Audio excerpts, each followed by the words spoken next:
The sign behind me says agriculture, the backbone of Nebraska's economy. And in a state that uses almost 3/4 of its land area for agricultural production, that certainly is true. Agriculture is the backbone of Nebraska's economy. And nowhere is that more evident every year than at the Nebraska State Fair's agricultural exhibits.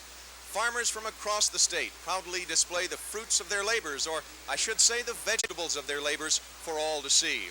Pam and Phil Troup of Panama and Lancaster County have one of those exhibits.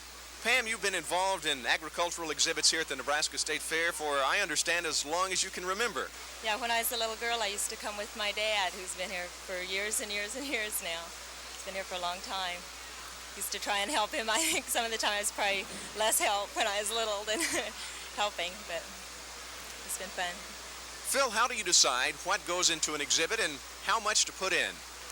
Well, we have the State Fair book that lists all the different things that are classes to entry. We try to plant at least one of, not one plant, but we try to harvest at least one sample of each. If it's a basket of onions, it's a 4-quart basket of onions, and so on. If we feel like we have 2 baskets full that are exceptional, we'll bring them both down.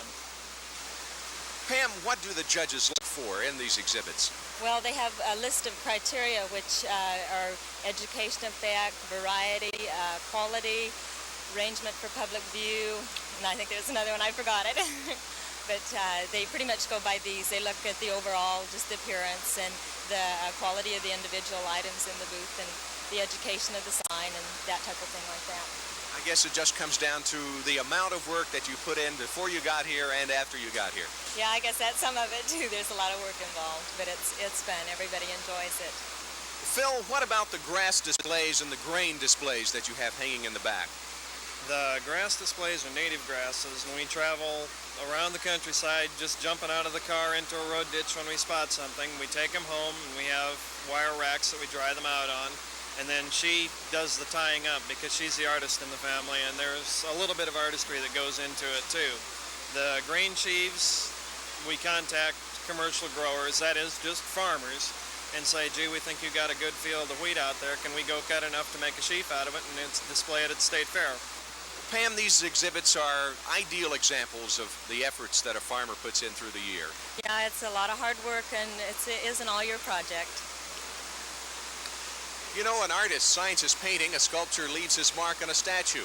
But a farmer can't autograph every potato or ear of corn he raises. He must be content with winner's ribbons from exhibits like these. And I must admit that a blue ribbon does compensate for a lot of unautographed ears of corn. I'm Don Jacks with Pam and Phil Troup. We're on the Nebraska Trail at the Nebraska State Fair. The Nebraska Trail, presented for a better understanding of Nebraska by the Nebraska Public Power District.